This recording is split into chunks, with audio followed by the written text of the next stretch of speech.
Hello dear students, let's continue our chapter of 5 Industries of Geography class 8th.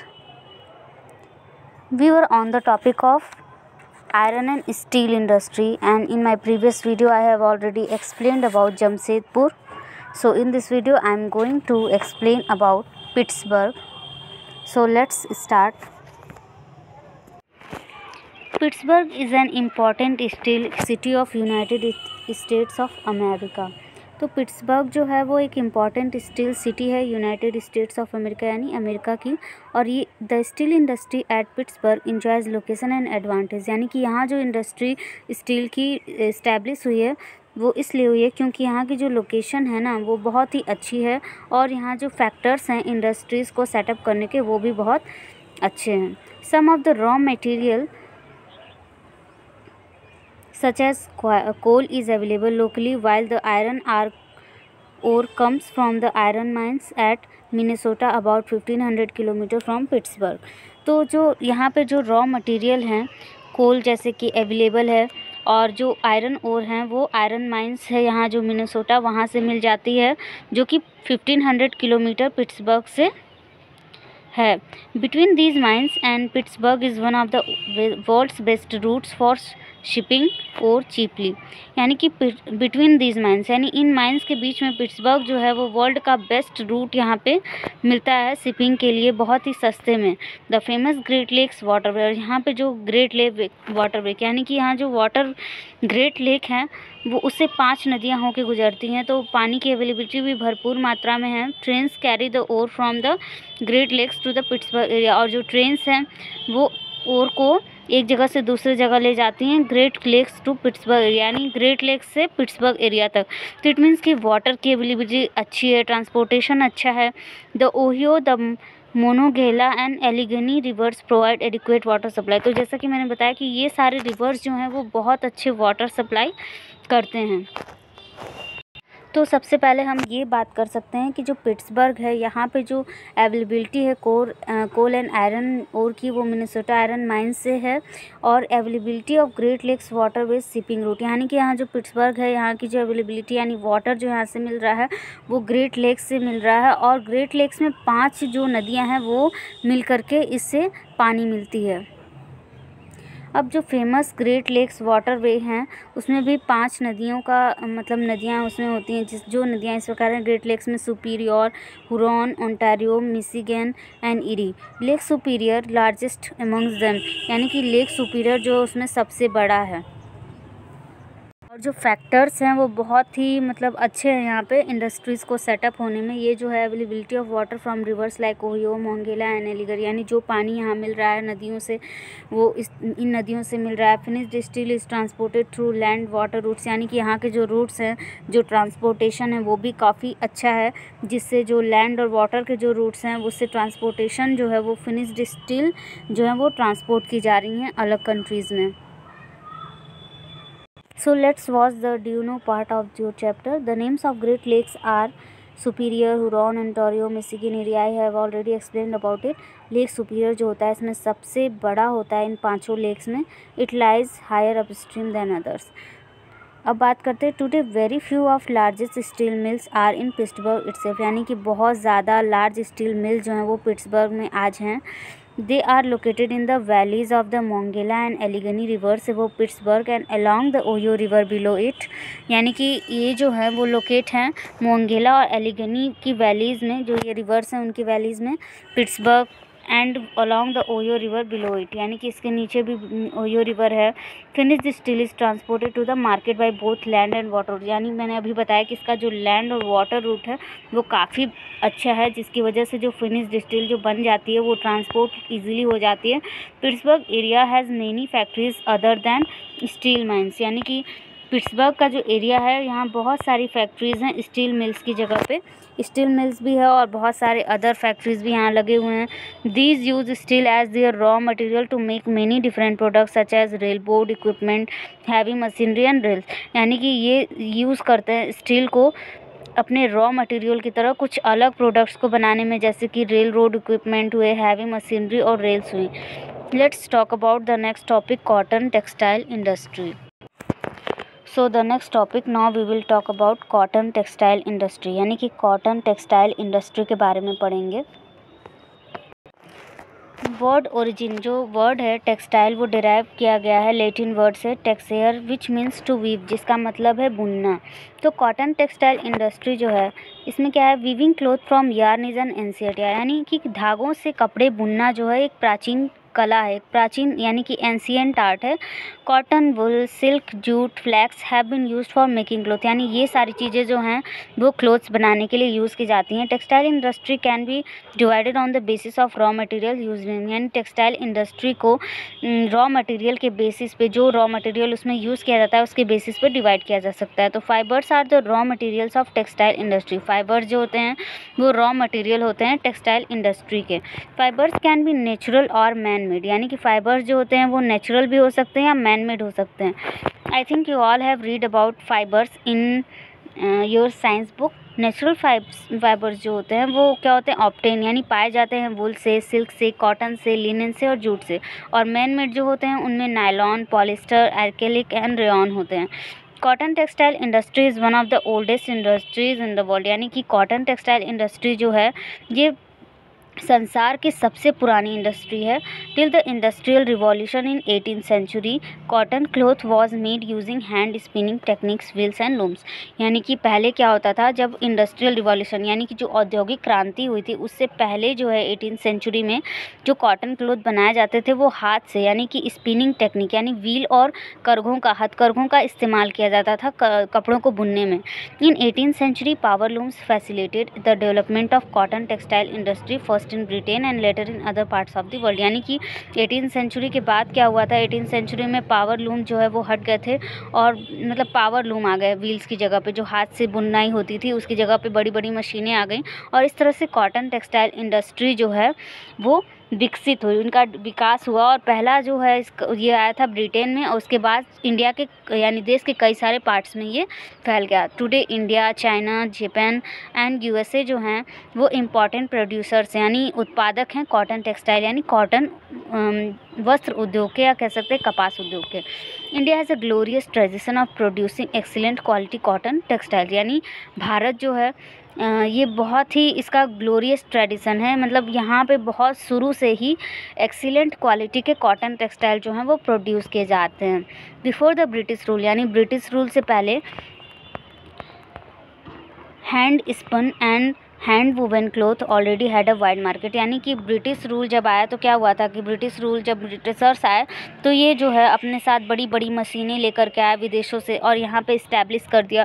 तो इससे क्या हुआ, जो छोटे फैक्ट्रीज थी वो मतलब उनका जो कह सकते हैं कि वो फैक्ट्रियाँ अब बर्बाद हो गई और वहाँ पे जितने लोगों को काम मिलता था, जो लोग एम्प्लॉय रखे जाते थे उनकी जगह पर मशीनों ने अपना स्थान ले लिया था, यानी कि अब कारीगरों को हटा करके और मशीनें का काम करने की। तो इस तरह क्या हुई कि बहुत ज़्यादा बेरोज़गारी बढ़ गई, लोगों को बहुत परेशानी हुई इस चीज़ से। तो अभी हम बात कर रहे थे कि बिफोर द ब्रिटिश रूल, यानी कि ब्रिटिश रूल से पहले Indian hand spun and hand woven cloth already had a wide market, यानी कि हाथों से बने हुए जो कपड़े थे उसका एक बहुत बड़ा मार्केट था। The muslins of Dhaka, chintzes of Masulipatnam, calicoes of Calicut and gold wrought cotton of Burhanpur, Surat, Vadodara were known worldwide for their quality and design, यानी कि जो मसलिन ऑफ ढाका, यानी कि ये सब चीज़ें जो थी, यानी कि ढाका की मसलिन्स, चिंटेज यानी कि वहाँ की जो एक कॉटन होती थी एक टाइप की वो बहुत फेमस थी, कैलिकोज ऑफ कैलिकट, गोल्ड रॉट यानी कि जरी के काम, गोल्डन जरी के काम हुआ करते थे बुरहानपुर के, सूरत और वडोदरा के, ये सारे जो थे वर्ल्ड वाइड यानी पूरे संसार में फेमस थे अपनी क्वालिटी और डिज़ाइन के लिए। But the production of hand woman cotton textile was expensive and time consuming, लेकिन क्या था, हैंड वुमन हाथ से जो बुनाई होकर के जो उत्पाद मतलब जो प्रोडक्शन होता था कॉटन टेक्सटाइल में वो बहुत ही एक्सपेंसिव था। क्यों? क्योंकि काम के लिए कारीगरों को रखना पड़ता था, यानी कि काम देना पड़ता था लोगों को और ये बहुत टाइम कंज्यूमिंग होता था। यानी आप तो देख ही सकते हैं कि मशीन की जगह अगर वर्कर्स काम करें तो बहुत ज़्यादा टाइम लगता है, ये टाइम कंज्यूमिंग होता है, प्लस वर्कर्स पे बहुत खर्चा भी करना पड़ता है उनके रहने के लिए और फैक्ट्री में मतलब बहुत सारी चीज़ें हैं। तो उसकी जगह पे अगर मशीनें रख दी जाती हैं तो ये टाइम जो है वो कम कंज्यूम करता है। तो ये जो था बहुत एक्सपेंसिव था। Hence traditional cotton textile industry could not face the competition from the new textile mills of the west which produce cheap and good quality fabrics through mechanised industrial units. यानी जैसे मैकेनाइजेशन हुआ तो बहुत सारी industries ने, यानी कि even cotton industries ने क्या किया, उस मैकेनाइजेशन को एक्सेप्ट कर लिया। यानी कि पूरी तरह से जो कॉटन टेक्सटाइल था वो मशीनीकरण हो गया। यहाँ पे बहुत ज़्यादा मशीनों का यूज़ होने लगा, जिसकी वजह से जो ट्रेडिशनल कॉटन टेक्सटाइल इंडस्ट्री थी, यानी कि जो हाथों से बुनाई होती थी, वो इस कंपटीशन में पीछे छूट गई। और जो नए टेक्सटाइल मिल्स थे वेस्ट के, यानी कि पश्चिमी देशों के, और वो उन्होंने क्या किया, बहुत कम रेट पे चीप और गुड क्वालिटी के फैब्रिक्स जो है वो मैकेनाइज्ड इंडस्ट्रियल यूनिट से मिलने लगे। The first successful mechanised textile mill was established in Mumbai in 1854। यानी मुंबई में, यहाँ पे एक दिया हुआ है डू यू नो वाला पार्ट, लिखा है कि the first textile mill in the country was established at Fort Gloster near Kolkata in 1880 but it close down after some time. क्या हुआ था कि जो सबसे पहले मिल कंट्री में इस्टेब्लिश की गई थी वो फोर्ट ग्लॉस्टर ने नियर कोलकाता, यानी कोलकाता के पास की गई थी, और ये 1880 में की गई थी, लेकिन कुछ समय बाद ही इसको बंद कर दिया गया। तो इसलिए इसको पहला न मान करके पहला जो सक्सेसफुल मैकेनाइज्ड टेक्सटाइल मिल था वो ये माना जाता है कि मुंबई में किया गया था इसको। और ये कब किया गया था, तो देख सकते हैं 1854 में किया गया था। The warm moist climate, a port for importing machinery, availability of raw material and skilled labour resulted in rapid expenses of industry in the region. यानी कि यहाँ का जो मॉइस्ट क्लाइमेट था, यानी कि नमी वाला वातावरण था, नमी वाली जलवायु थी, यहाँ पे जो पोर्ट थे, यानी कि बड़ी बड़ी मशीनों को एक जगह से दूसरे जगह ले जाने के लिए अच्छे अच्छे बंदर का, अवेलेबिलिटी तो थी रॉ मटेरियल की, और जो स्किल्ड लेबर थे यहाँ के, यानी जिनको बहुत अच्छे तरीके से बुनाई आती थी कपड़े की, उसका रिज़ल्ट यह हुआ कि ये जो इंडस्ट्री है इस रीजन में बहुत तेज़ी से आगे बढ़ी। Initially, this industry flourished in the states of Maharashtra and Gujarat because of favorable humid climate, but today humidity can be created artificially and raw cotton is a pure and not weight-losing raw material. So this industry has spread to other parts of the country. तो क्या हुआ, initially क्या हुआ, India industry जो है वो फ्लेवरिज्ड हुई महाराष्ट्र में और गुजरात में, भारत के मतलब अदर स्टेट्स में। क्यों? क्योंकि यहाँ की जो ह्यूमिड क्लाइमेट थी उसकी वजह से। अब हम तो ये जानते हैं कि महाराष्ट्र और गुजरात जो है ये फेमस है कॉटन टेक्सटाइल इंडस्ट्री के लिए, लेकिन आज क्या है, ह्यूमिडिटी जो है वो आर्टिफिशियली ही क्रिएट की जा सकती है। अब साइंस और टेक्नोलॉजी ने इतनी तरक्की कर ली है कि जो भी क्लाइमेट है वो क्या हो रहा है, ईजिली क्रिएट कर दिया जा रहा है आर्टिफिशियली। अब हम क्या कर रहे हैं कि जो सब्जियां हमें गर्मी में मिलनी चाहिए थी वो ऑल टाइम मतलब पूरे सीज़न में मिल रही हैं। तो इसका क्या मतलब है कि सारी चीज़ें जो हैं वो अब आर्टिफिशियली की जा रही हैं। तो क्रॉप हो या फिर कुछ भी हो, मतलब ये सारी चीज़ें हमको हर सीज़न में मिल रही है। तो कॉटन भी जो है अब आर्टिफिशियली इसके लिए वो वातावरण तैयार किया जा रहा है जिसमें इसको उगाया जा सके। जो रॉ कॉटन है ये प्योर है और not weight losing raw material, so this industry has spread to other parts of India. यानी कि इस तरह से ये जो इंडस्ट्री है ये देश के यानी भारत के बहुत से राज्यों में फैल गई। तो यहाँ पे एक ये दिया हुआ है, मैप दिया हुआ है आपकी बुक का, world major cotton textile manufacturing region. यानी कि यहाँ पे वर्ल्ड के कॉटन टेक्सटाइल मैन्युफैक्चरिंग रीजन्स यानी प्रदेश दिखाए गए हैं। यहाँ पे दिखाया गया है साउथ अमेरिका यानी कि ब्राज़ील में, यहाँ पे अफ्रीका के कुछ पार्ट्स में हैं, और यहाँ नॉर्थ अमेरिका में है, यूरोप में है, एशिया में है, चाइना, इंडिया में नीचे मुंबई वाला पार्ट है, जापान में है।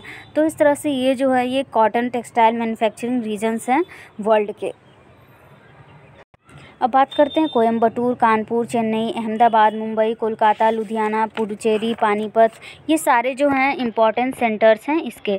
अब बात करते हैं अहमदाबाद की। ये लोकेट करता है गुजरात में, और गुजरात कहाँ पे है, ये साबरमती रिवर पे है, यानी कि साबरमती नदी पर गुजरात है।